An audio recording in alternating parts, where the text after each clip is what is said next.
before we get started, I want to thank Laurie because this is the last of, at least for this series. We're going to take a break till at least after Pesach.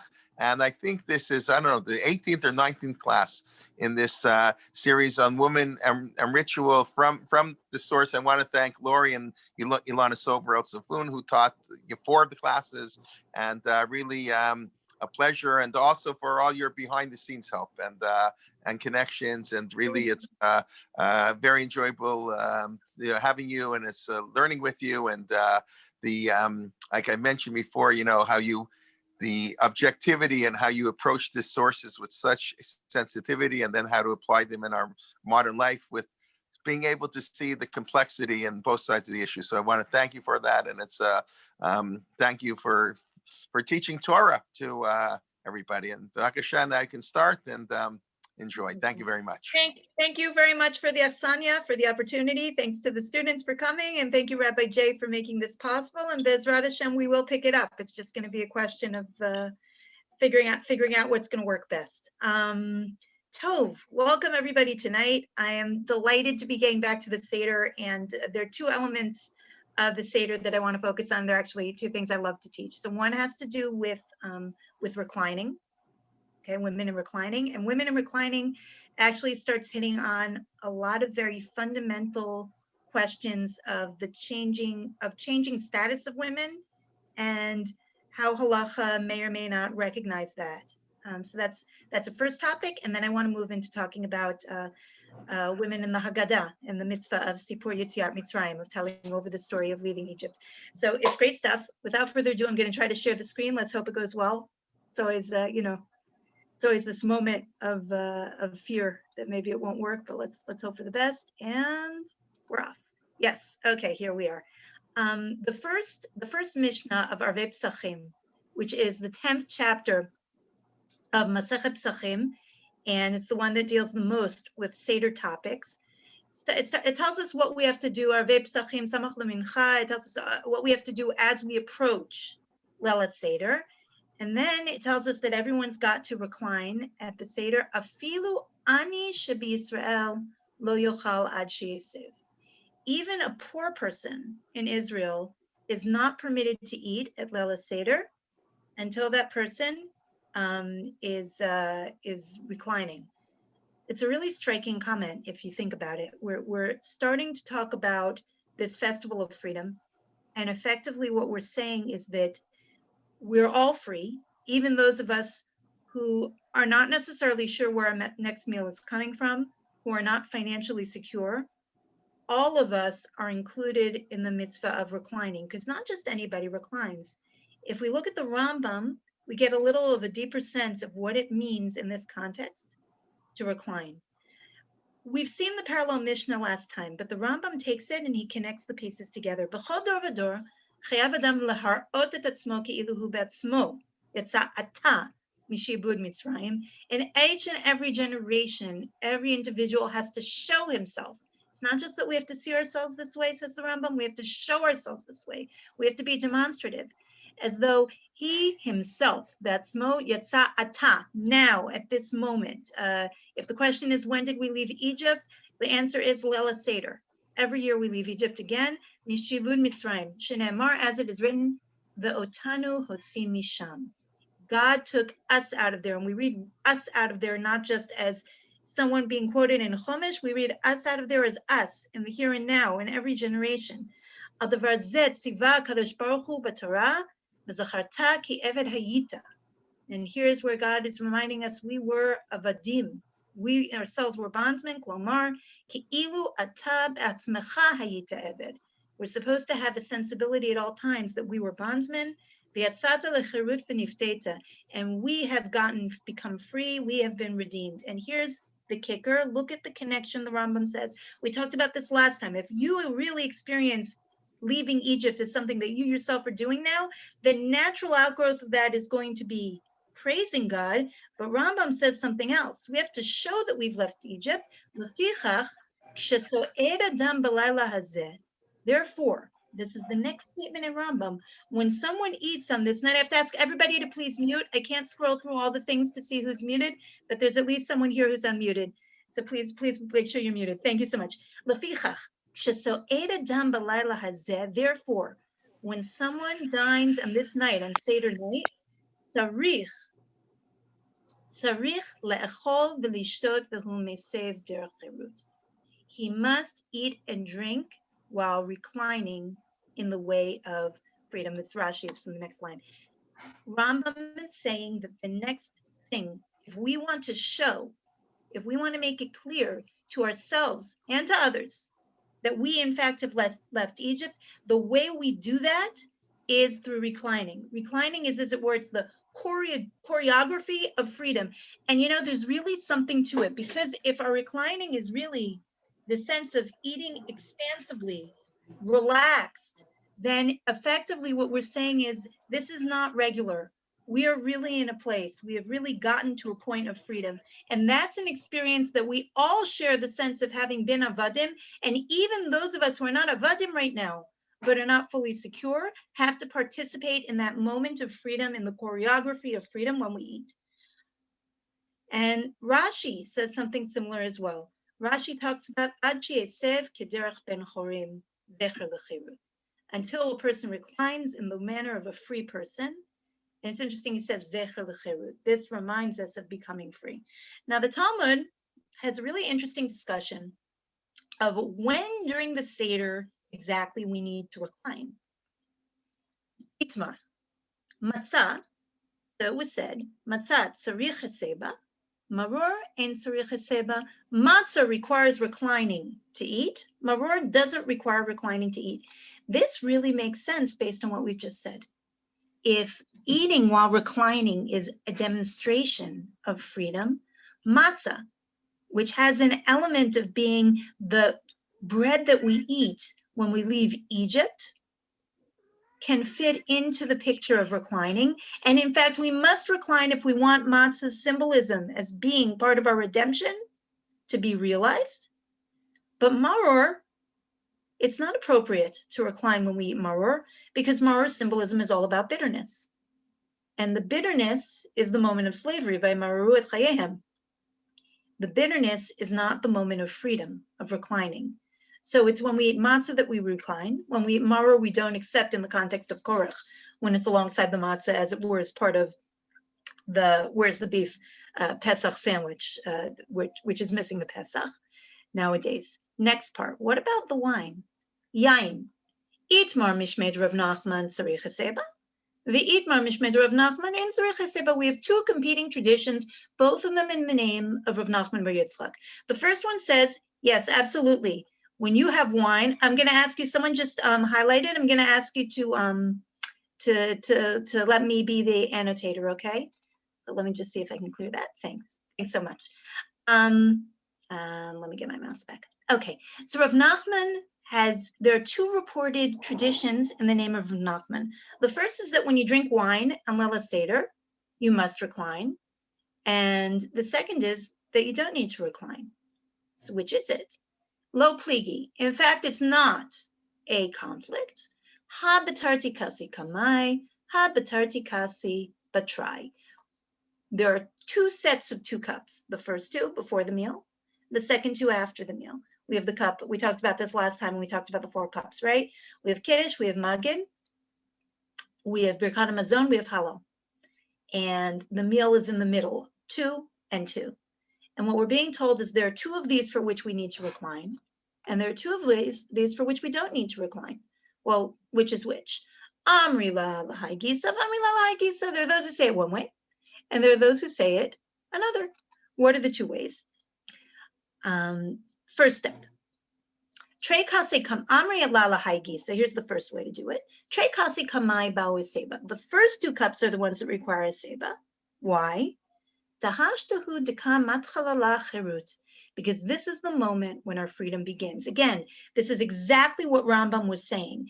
If it's Heseba itself that demonstrates that we are now leaving Egypt, that process of leaving Egypt is happening in the beginning of the Seder with Magid. Magid is when we're getting going with the story of leaving Egypt. It's when we're telling the tale.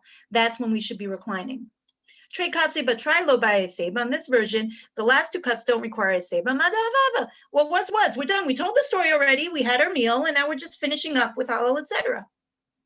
That's perspective number one. And then perspective number two, and they said it this way. Adaraba, on the contrary, tre kaseba, try bao hiseba. It's the last two cups that require a seba. Why? Haishata dikahavya cherut. Because this is the moment where we have been freed. It's almost like you could ask what's more important, the process or the result. If we say the first two cups are when you need it, we're saying it's that process of becoming free. That needs Haseba. If we're saying it's the last two cups when we need it, we're saying now that we are free, when it's been complete, that's the moment when we can have Haseba. Cherut has been fully realized. But on this view, Trekase Kamai, Loba Haseba Dakati Avadim Ayinu Kamar. Because we're still about to say, we're still saying Avadim Ayinu as part of Magid. As long as we have not told fully of leaving Egypt, we are not fully free. So what can we do? We have these two different versions of what's appropriate behavior with leaning and wine at the Seder. And the answer is, Hashta d'itmar hachi v'itmar hachi. Now that we've said it this way, and we said it that way, Idi v'idi ba'aseba. You know what? We're going to lean for all of the cups. In effect, what we're saying is that both things matter, the process and the result. We're leaning for that moment of beginning to leave Egypt. Even though we're still Avadim Hayinu, redemption's right around the corner. And we're leaning for that moment of knowing that we are praising God and thanking him because we just left and we're now fully free. Okay, all of this is beautiful. None of it sounds particularly gendered. Where do women come in?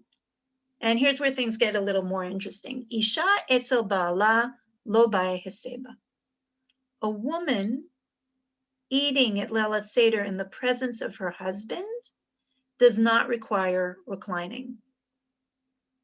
Ve'im isha chashuvahi tzricha heseba. But if she is an important woman, she needs to recline. Now we're going to have to figure out what it is about a woman eating with her husband that would affect whether or not she should recline. We could almost ask that would affect how she's demonstrating her freedom. Because we know, for example, we said last time, we talked about women being obligated in the four cups. Afhana Yubel Toanes. Women are included in the miracle. Therefore, women are free at Leil HaSeder. So what is going on with the husband being there that changes things? And we also need to understand what is an Isha Chashuvah and what makes her different so that she has to recline. And there are a couple more examples in the Talmud that are helpful for giving us some context to try and understand this. Ben Tel Aviv by Seba. A son with his father does in fact need to recline. Ibailahu, they ask the following conceptual question. What about a Talmid Etzel Rabo? Talmid Etzel Rabo Mai.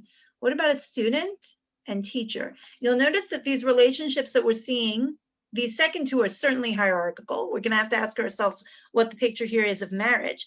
But the picture of a father and son, right? The son is in some level in a lower down, we could say, hierarchy with the father, and a student and a teacher.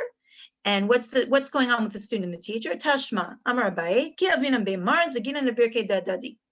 Abaye says, when we went to Master's house, we would lean on each other's legs. So you have to imagine a lot of, this is not in a Corona situation. You have a lot of students sitting very close together. They can't all possibly lean on their chairs. So they're leaning one on each other's legs, kind of almost like dominoes lined up, reclining on each other. But that certainly suggests that a student does in fact recline in the presence of the teacher. Ki atinan lebe Rav Yosef, Amarlan, however, when we reached the home of Rav Yosef, and we had Seder there, he said to us, Lo tzrichatu. You don't need to do that. Mora rabcha k'mora shamayim. In fact, the awe of your master is like the awe of heaven. So there's something about being in a situation where you would be in awe of someone that would constrain reclining. That makes some sense. Imagine yourself on a very comfortable couch in your home with your feet up. There are people who would come perhaps through the door of your household, and you would remain reclining somewhat in the way we might recline more comfortably with your feet up. And there are certain people that if they would come through the door, you would immediately jump to your feet or put your feet down and sit up straight. there's a symbolism here, and what's not entirely clear to us yet is how the woman fits in and what her husband has to do with it. So that's what we have to tease out. There's something else that I want to point out, and this is very, very important.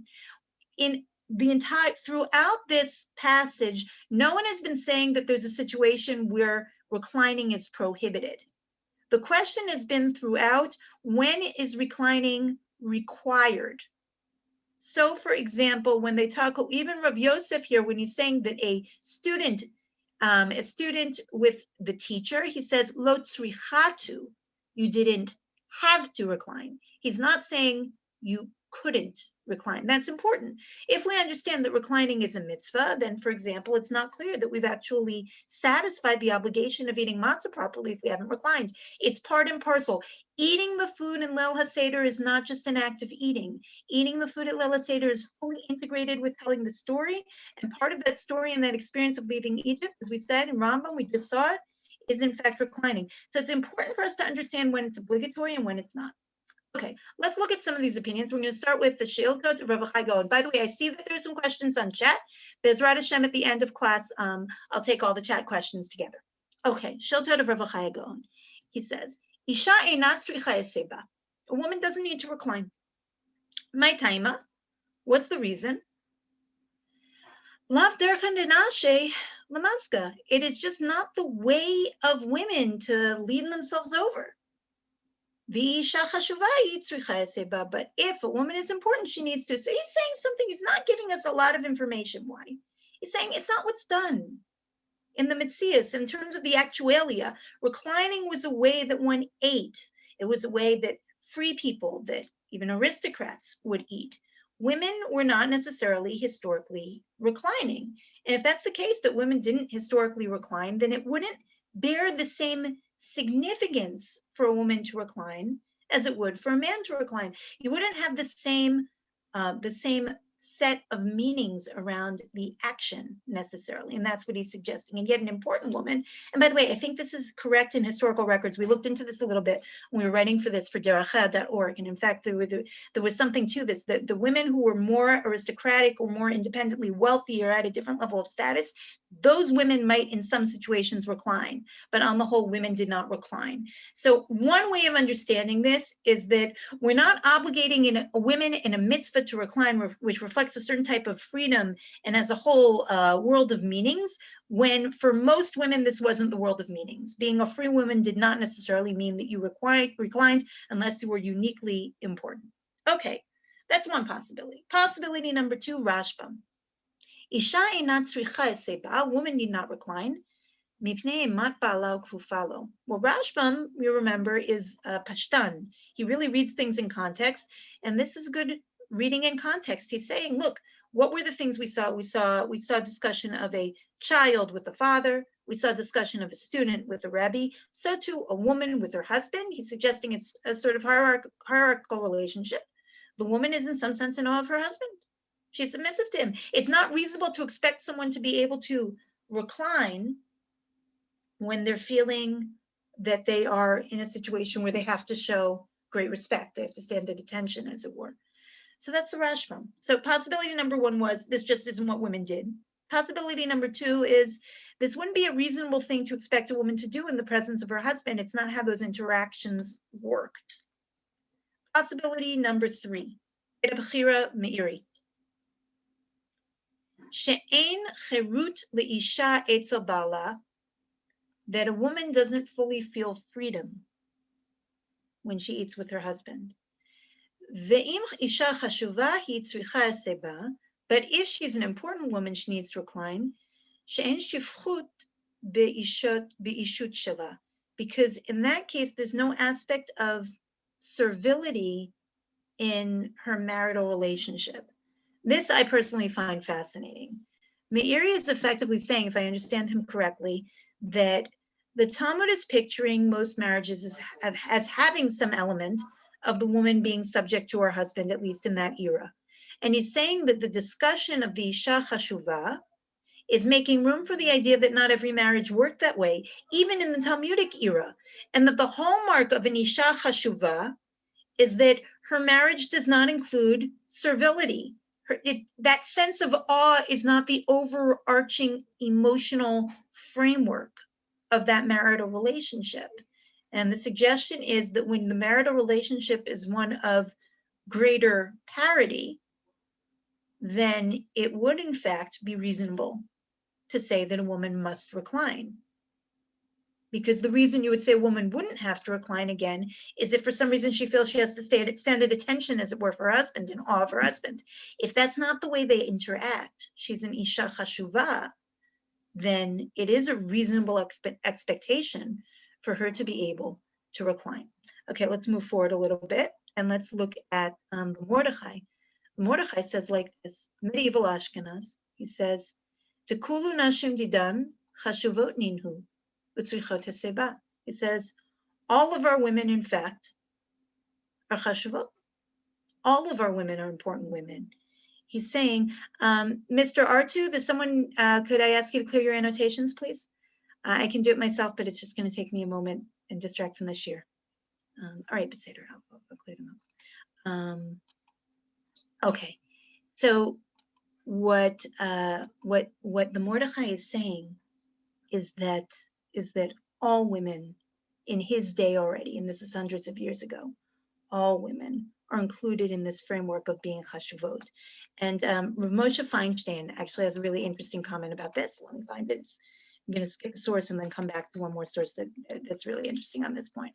Rav Moshe Feinstein says like this. Shehikiru b'meshach hazman. You're trying to understand what happened that leading up to the Mordechai, suddenly all the women became important. Shehikiru b'meshach hazman. They came to understand as time went by that men really had nothing to lord over their wives. And the women saw what need their husbands had for them. There was sort of a greater recognition of a woman's importance. The mi'ut chashuvot shayu b'chol hazmanim hayu nashim ka'elu. And in all the generations, there was always at least some minority, but some important minority of women whose husbands understood their significance. Just as a woman, generally speaking, understands her husband's significance to her.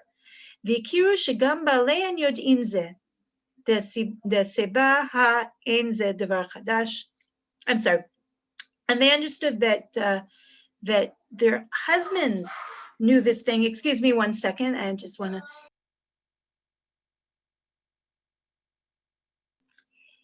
They understood that Heseba is not something new. It's not some new innovation to say that women would be reclining. Rather, Rather,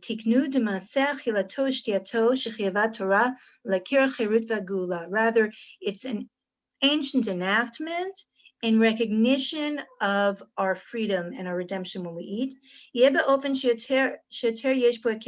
That should be more recognizable. And that is appropriate depending on your station in life. So what the Igra Moshe is saying is he's saying something changed. He's saying, yeah, something really changed in how the marital relationship was being recognized. Now, it's very important. He's not saying that something changed in terms of the Torah's vision of the marital relationship. He's not saying that there was some brand new, that there was some turning point either. He's saying it was always the case that there were marriages that worked in this fashion, but that became increasingly understood even by the Mordechai's time. There's one more source on Nashim Chashuvot and the important woman that I want to look at with you, and then I want to kind of like summarize this part before we move on to talk about Magid at the Seder, and I think I want to talk about also kind of what I think there are broader implications to what we're reading. I think in terms of women in halacha in general. Okay, now this is Rabbeinu Menoach of 13th century Provence. V'misha chashuvahi, and if she's an important woman, klomar she'en la baal. So he's going to give a few different explanations. First explanation for important woman: she doesn't have a husband. Hi gveret habayit. She runs the house herself. Tzricha seba. In that case, she would need to recline. So one possibility is that the Isha Chashuva, it said that a woman with her husband, right, in the Talmud, it said a woman Etzel Ba'ala doesn't need to recline. So then a woman who does need to recline, that important woman must by definition be a woman without a husband. That is interesting. And historically, we know there were a lot of women who, in particular in widowhood, became kind of pronounced in their importance in the community. Inami, alternatively, Shehi Chashuva Bifnei Hashem. Alternatively, this isn't a social definition of someone's importance. She's important in the eyes of God. Why? Yireit Hashem, because she fears heaven. Bat Gedolei Ador, she could be the daughter of great scholars of her time. Kolelet Shivchei Eshet Chayil. She is someone who would merit the type of praise that you give to the woman of valor. V'zot ha'isha, im nimnam tziuta, af al pi sheyesh la bal, tzricha seba. And this woman, he's doing a play on words with Eshet Chayil, right? We begin Eshet Chayil with Eshet Chayil miyimsa, a woman of valor who you can find. So he's saying, even if this woman might sometimes be hard to find, well, when you find her, whether or not she's got a husband, she'd better recline. Inami, alternatively, yesh lefaresh, we can explain it like this. Maybe the Talmud was trying to be very realistic and help women get the Seder on the table. How would it be fair to expect a woman to recline when she's going to be up every 2 seconds and helping around? The Hanato, because of the preparations of the food and being so preoccupied with it, Petrua Meseba, that's why they exempted her from that. So we assume that women are also exempt from positive time-bound commandments because women are busy. But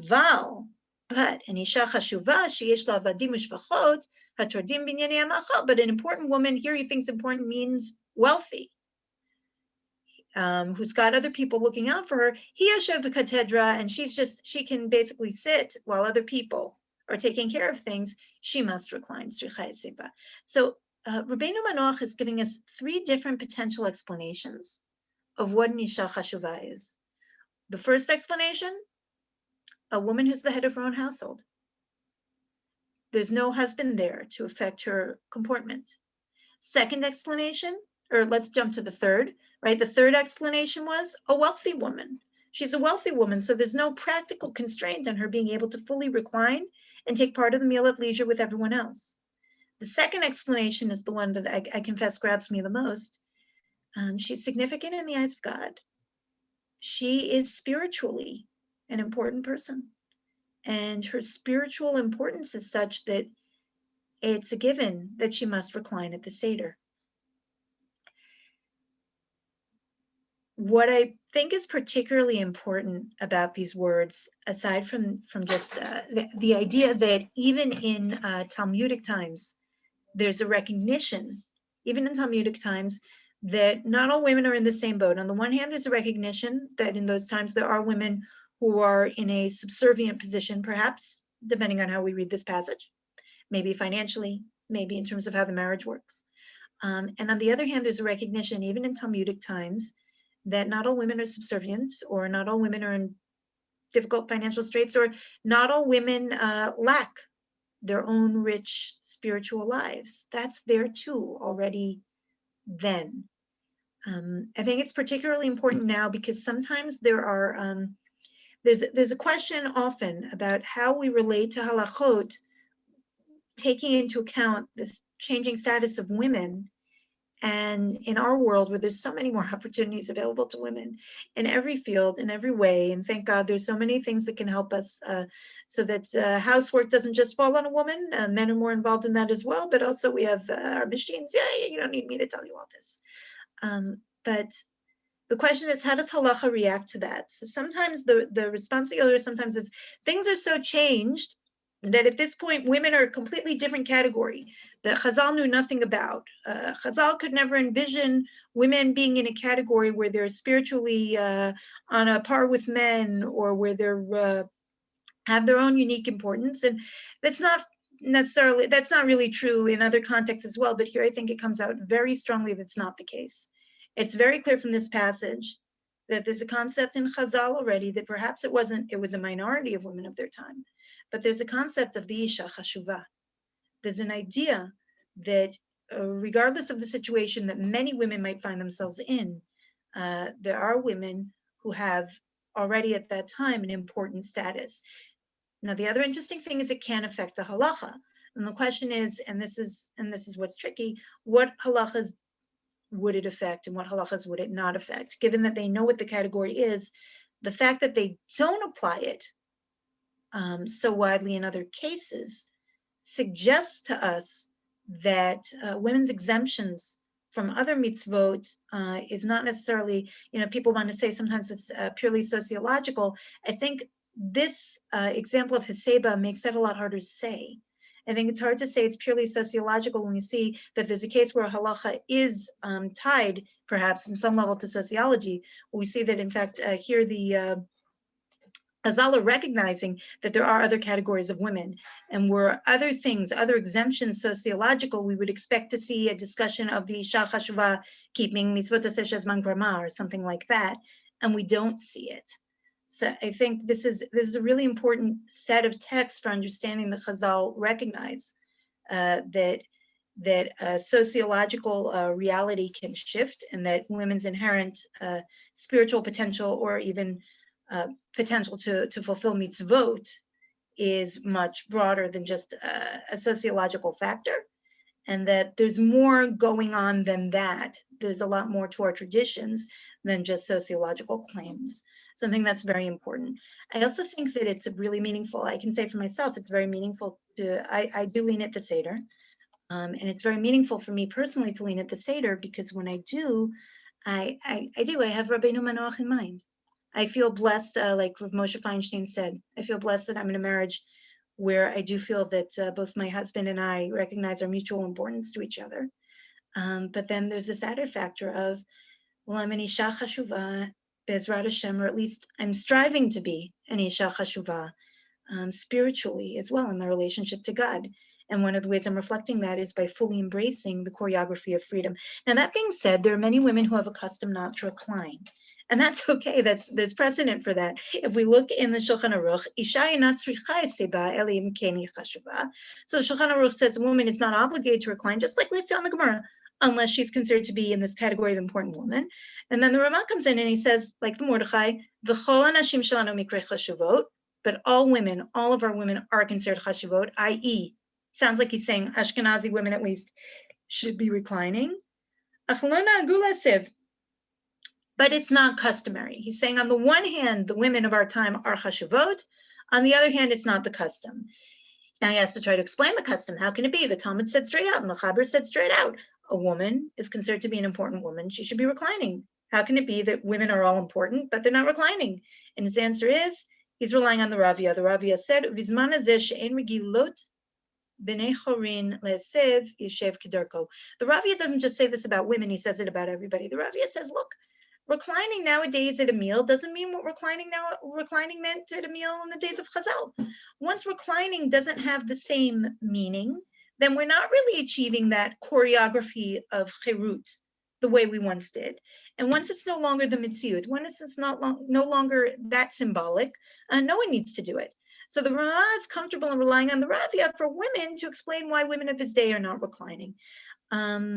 So that being said, if a woman has a custom, her mother, her grandmother, it's a strong custom in her family not to recline, and certainly that custom can be respected.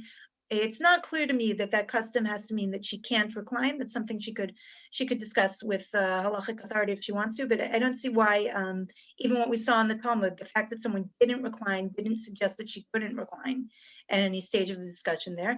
And then there's a lot to be said for saying that women, certainly women who don't have a custom to go on, there's a lot to be said that a woman could recline if it is meaningful to her. The Kaf HaChaim says that minhag ben Sfaradim lesev, the Sephardi custom is for everyone to recline. He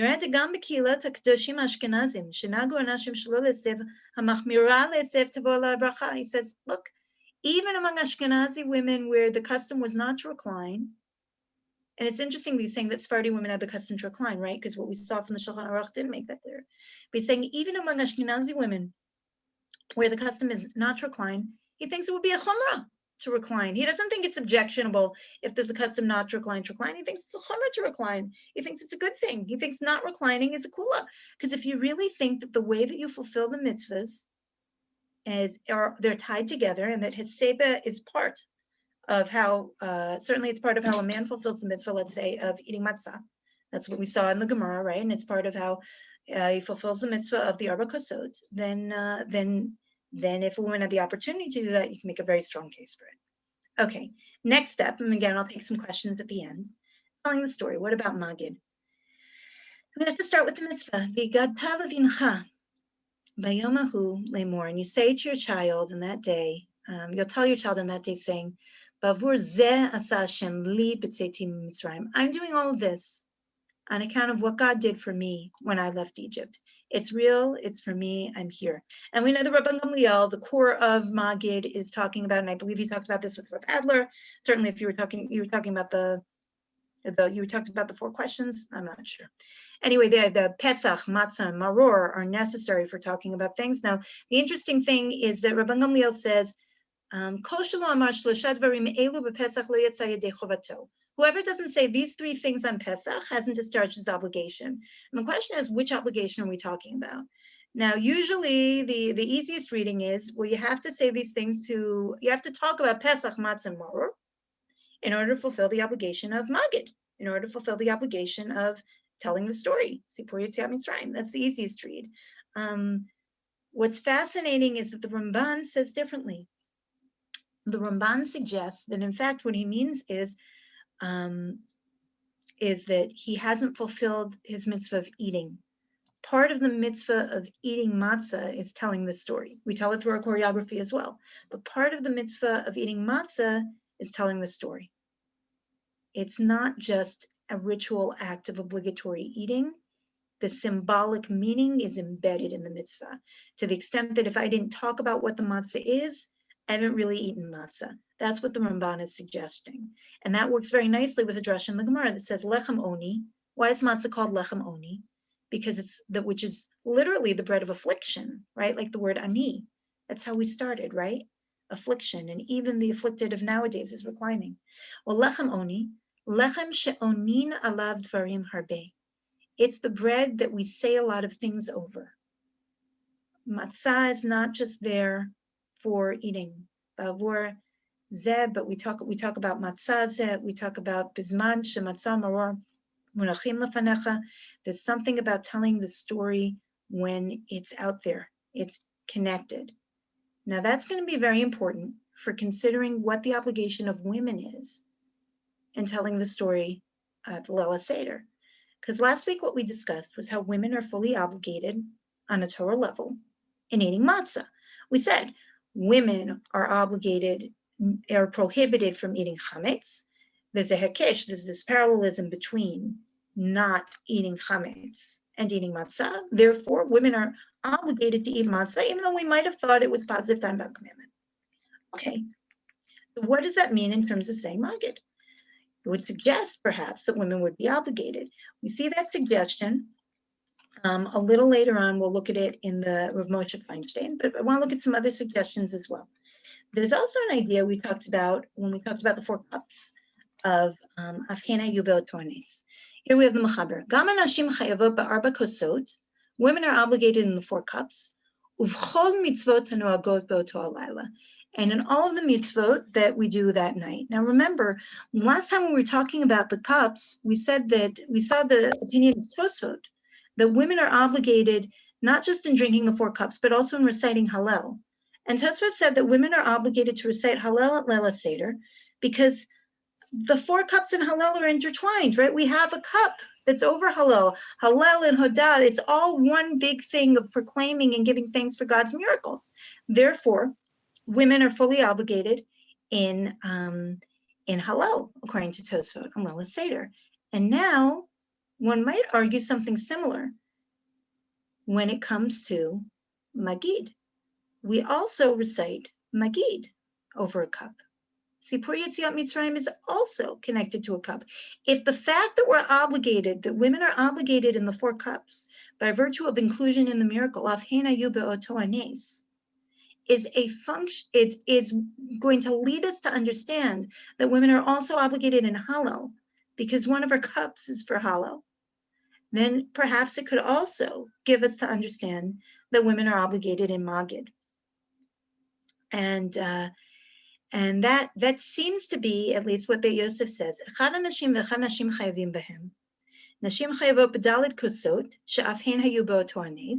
Women are obligated in the 4 cups because of being included in the miracle. And for this reason, one must say that they're obligated in all the mitzvot of that night. And Mishnah Berurah says, what does that mean? That includes Haggadah, that includes Magid. Okay, so we can say that women are obligated by virtue of Avhena Yu Be'otoanes in Magid et Leil Seder. There's only one little tricky part here, and that is, you might recall, as we discussed, when we discussed Megillah reading, that Avhena Hayu Be'otoanes, it's not clear that it always obligates on a Torah level. Are women obligated rabbinically or biblically in this mitzvah? The Sefer HaChinuch says women are obligated biblically, but he doesn't explain why. He talks about the mitzvah of Sipur Yetziat Mitzrayim, and he says, no heget b'zcharim v'nekevot. This is performed. It's obligatory. It applies to men and to women. According to Sefer HaChinuch, women are obligated, in fact, in a Torah level in Magid.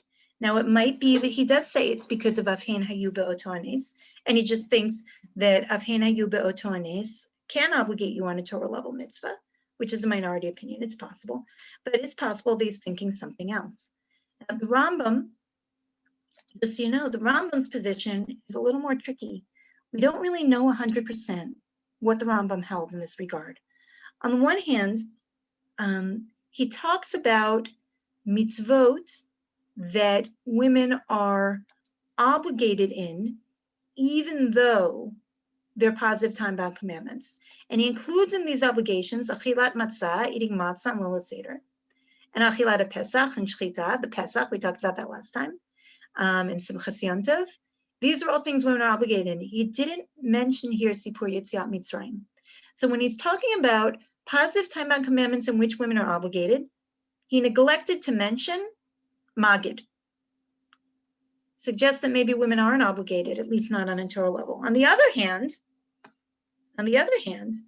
when he talks in Sefer Mitzvot, when he talks about mitzvot that women are exempt from, he doesn't let Sipur Yetziat Mitzrayim. See the problem?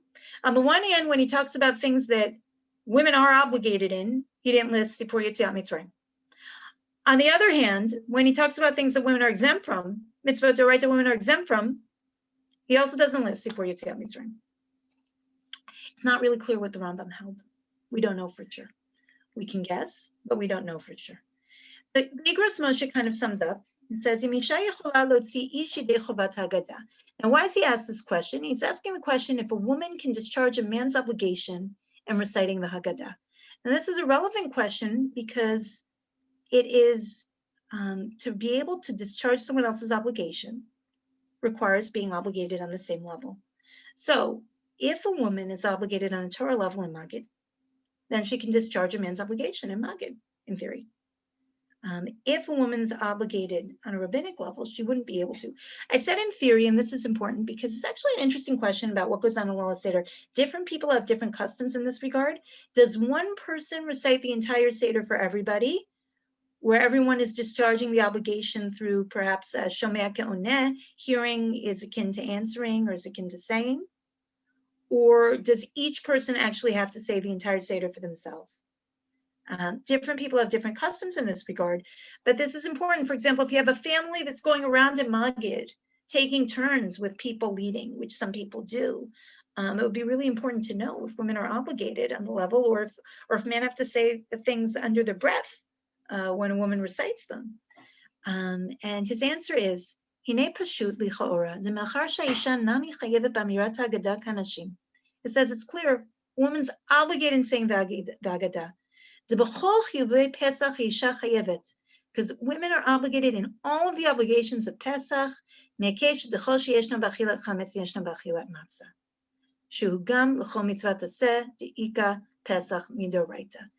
he's saying is, it's not Efin Hayu Be'otoanes. It's the obligation in matzah. It's the prohibition of chametz, and it's the obligation in matzah.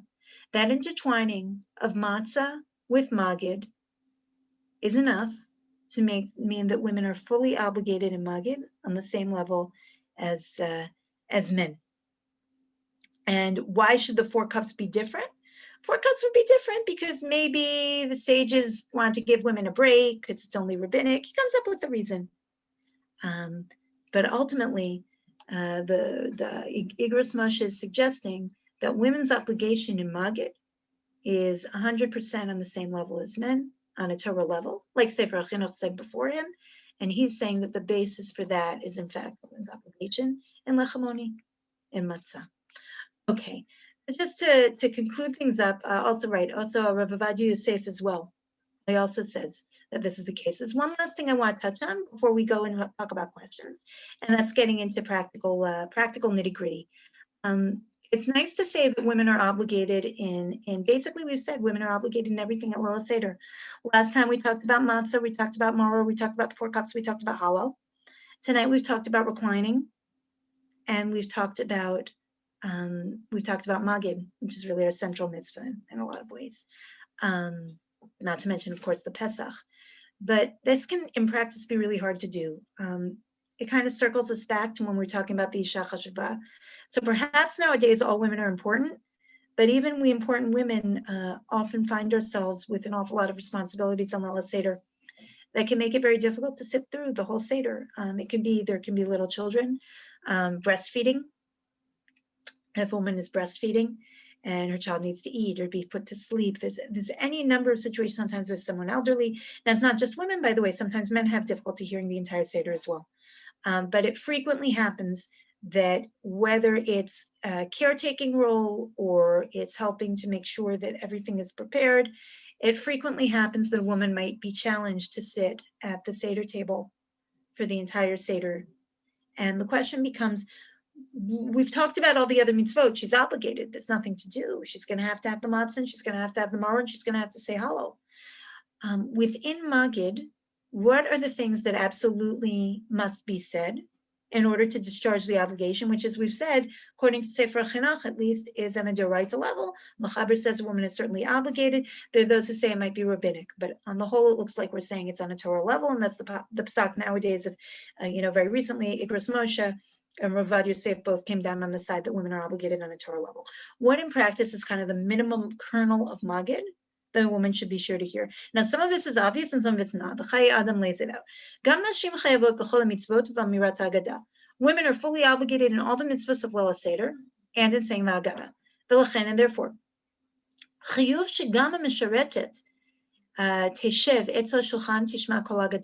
even a serving woman. This reminds us of how we started, right? Everybody is included in this. It doesn't matter if she's the woman of the home or if she's a serving woman. We're not talking about reclining now. We're talking about Magid. Everyone's got to tell the story and hear the story. What if she has to go cook? She must hear Kiddush. Then when we get to Magid, the 3 things, Pesach, Matzah, Maror, Tichnos v'Tishma. She's got to hear them ad lachar shtiat kos bet. So she's got to hear from Pesach, Matzah, and Maror through drinking the kos hamagid. Sharei misha lo amar gimel dvarim halalu lo yatsa. She is not going to fulfill her obligations if she hasn't had those 3 things. The noagin, and it's also practiced, shagam korinotam. We also call them shetishma ha'eser makot sheviel Mitzrayim, that they hear the 10 plagues that were brought on Egypt. So that they know how many miracles God has done to Israel. This last part I found particularly fascinating. The first part I understand, from Rabban Gamliel to the end of Magid, it is absolutely critical for a woman to hear hear the pieces. Actually, if you want a very practical list, I'll put the link on the chat in a second. In our article on this on derechad.org, we lay out a very practical list of what really needs to be said during Magid and what can be skipped over, because we have different editions that have come over the years. But But I really find it fascinating that in addition to kind of that mitzvah look that says she's got to hear the three things, or else she hasn't observed fulfilled the obligations, there's also the sense of she's got to hear about the plagues. I mean, she has to get what a miracle this was. There's the considerations here are not just pure mitzvah considerations, right? The consideration here is also we have to make sure that there's that moment where every single individual who's involved with Lila Seder is tapping into what God did. Everyone is really feeling that we left Egypt, and leaving Egypt isn't just the sense of freedom, it's a sense of having been freed by God for the purpose of serving God. So we got to bring in the plagues. So, okay, I'm going to go and look at what you wrote. Let me just put in this link before I forget, so that you can all, you know what, I'm actually going to link you to, it's a page we have on our site with all of our Pesach materials, including, by the way, a really great guide to the Erev, to Shabbos being Erev Pesach. So, so you can, this page has a lot of things, the stuff I've been teaching from tonight, this in particular, a list of tips for how to help maximize your ability to hear as much of the Seder as possible, and also the minimum that needs to be said for Magid, or in an article called Pesach, this are called Seder 2. Okay, let's see what we've got here on the chat. Noah Weinberger, I'm so glad that you learned yesterday's daf. So your daf yomi, Ellen's also doing the daf yomi. Yeah, it's unbelievably gavaldic that daf yomi came out to Arvei Pesachim now. It's just great. Who is serving the meal? Perhaps in Isha Chashuva is someone else serving. So you predicted, right? We saw exactly that in Rabbeinu Manoach. Okay. Noah Weinberger, maybe the wife of Reish Galuta, the wife of Chaz, right? So that's the interesting thing. You know, there's the Isha Chashuva who he talks about. You know, maybe it's the daughter of the Gedolei Ador, but there's something about this. It just captures my imagination when he talks about the Isha Chashuva being the Yireit Shamayim Eshes Chayil, right? She didn't necessarily have the father as a Talmid Chacham. Maybe she did. She's not necessarily wealthy, but there's the story of her serving God on the Seder night is prominent. How much of this changed Mordechai, Igrot Moshe's internal developments, and how much reflects external development in society? I think you've got to say that they're interacting. I don't think there's any way around it. The truth is, there's a really interesting book by Professor Avram Grossman. It's called Chasidot Mordot. In English, I think it's been translated called Pious and Rebellious. It talks about women in medieval Ashkenaz. And one of the things he does is he compares the status of women in Ashkenaz and Sfard at different stages. And he talks about how women's having a more prominent role in commerce would affect actually some of the roles they would take on in religious life. It's not a new thing or a new idea that women's religious lives would be affected by women's lives in other respects. The thing that's really interesting here is the way the interaction works. The fact that there's this like particular precedent for the interaction, that this category is recognized, and then at the same time that Chazal are not applying this category right and left, which suggests that a lot of our exemptions are not just based on sociology, but are in fact based on a different type of tradition. So it's a lot to think about. I don't have answers to all these questions. Working on it. Makes sense that apply here since Seder is about how one sees oneself as free. Interesting. So Carol's, if I understand you right, Carol, you're saying that in particular on Lila Seder, the way we understand ourselves is going to have to interact with how we're experiencing Seder. Is that what you're getting right, at? in contrast to Devarim, I'm forgetting the thing, but you know, the temporary, the positive time-bound mitzvot here, you know, in general, this is a particular kind of case. It's a moment.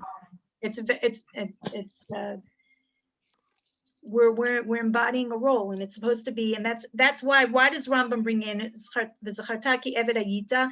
That pasuk isn't even talking there about Lila Seder at all. What he's saying is we're supposed to be building this we were a bondsman consciousness year by year. That's what we're constructing at the Seder. We're constructing our self-image. Our self-image has to connect to how we're constructing it. But we are becoming these people who know what it was to be enslaved and who know what it is to be free and who know what it is to see what God did. Is a reclining even close to what was originally? Depends on how you do it nowadays. There are people, I think, who really, they used to have like TV tables and couches, almost like sedan-like things. It was much more elaborate. One thing I will say, and this is important, do try to set up your chair. If you set up your chair, I'm actually a lefty, so it kind of, that's its own halachic discussion. But you want to set up your chair so that you're supposed to lean to the left. That's part of the Gemara that we skipped.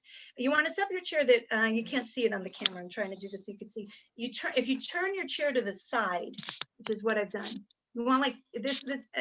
You turn your chair to the side, and then you can really lean more comfortably. So it's something you can think about. But yeah, most of us are not doing reclining quite in the classic Greco-Roman manner. So you never know. This might be the year to try it. Okay.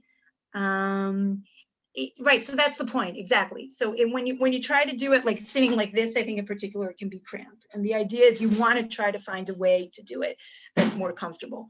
Okay. And the truth is that we say, so Susanna, actually, we do say that lefties still recline left because there's an opinion in the Gemara that it would actually be dangerous to recline to your right side. Okay. And those of us who follow Ravia, okay, if you follow Ravia, then you're not reclining, and there you go. And at least you can appreciate what it's about, even if it's not, and perhaps, and this is interesting. So if you follow Ravia, in effect, what you're saying is, well, reclining doesn't have that symbolic meaning to me now. So I would kind of challenge you if you're following Ravia. So what would? If you're not going to recline at Lila Seder, because you're saying that doesn't mean that I'm eating in Chayrut now, what are you going to do so that you have that consciousness as you're eating of Chayrut? Now, by the way, men, generally speaking, do not rely on the Ravia. It's specifically women are, it's a limud zchut of the Ramah that women can rely on the Ravia. So I'm not, recommending it in general, but I think it's really something to think about, which is, in general, and it's appropriate to think about because really, if there's anything going on at Lila Seder, I could go on and on about Lila Seder. You probably get a bad idea. But if there's anything in particular about Lila Seder, we're looking to make meaning as much as possible. That's part of what it's about. We are trying to build meaning into everything that we do. So yeah, think about it. If reclining is not saying Chayrut to you, look for your Chayrut as you eat. Is it understood that Magid is Haggadah? Yeah, Magid is reciting the parts of the Haggadah that are telling the story. I'm told that Professor Saul Lieberman, whenever his wife needed to go into the kitchen, would stop to say that till she returned. Okay. Yeah. Or you could there are different modes of the Seder. You can break into an additional song, or there can be an extra Dvar Torah. There are a lot of ways to accommodate different people in the Seder to make sure that everyone can be included. The requirement being there for the reading of the plagues plays into Avhin. Absolutely. They were redeemed, and they're hearing what the plagues were. I still can't, every time I read that, I still can't get over that. I'm just, I'm just picturing it, right? There's this woman, this poor woman is swept off her feet Seder night, and she's working Seder night. What can she do? This is her station in life. She's working Seder night, and yet she's hearing Kiddush, and she's hearing the core of Magid, and there's this moment where everyone at the Seder is saying, wait, stop. We have to make sure she comes in because we're about to say the Makot, and everyone needs to hear this too. It's not just the pure 100% non-negotiable mitzvah parts. Everyone has to hear this too. Everyone stops so that even the maidservants are going to be able to hear this. I find it tremendously moving, and actually, I think it's back to making meaning at Seder. What are think about it? What are the moments where you'd like to say to everybody who's tuning out, or people who've left the table for a second, everybody stop. This is what you all have to hear. Let's connect. Let's be there. I agree with you about the important woman. I don't like defining important woman or any woman who's a man. I like it with regard to God. Yeah, I hear that. And I think it's something also to think about, the discourse around shifting marriages, and to what extent is a shifting marital relationship a central aspect of development of our understanding of women's relationship to mitzvot, and to what extent isn't it? I think it's a question to think about. Thank you, Judy. Noah Weinberger says, I'm really in, okay. So thank you so much, Noach, for your kind words. Okay, so thank you, everybody, and it's been a pleasure. It's been a pleasure having all of you. One of the things that's tricky about this Zoom teaching is I don't even know. I was just thinking about that today, that I don't even know about who's here. I want to invite anybody who wants to be in touch. I'll put an email address here also, that you can reach me. And like I said, I am hoping that we'll pick it up. I just want to need to regroup a little. We did a lot with C, but I encourage you, those of you who enjoyed the series, please let Rabbi Jay know, and perhaps also some friends if we get back up to it, and also let Rabbi Jay know what what you'd be interested in learning, and we'll see what we can work out. And in the meanwhile, Bezrat Hashem, we should be moving towards Geula. Tov, should be a beautiful, beautiful redemptive year. Chag Sameach to all of you coming up, and good night.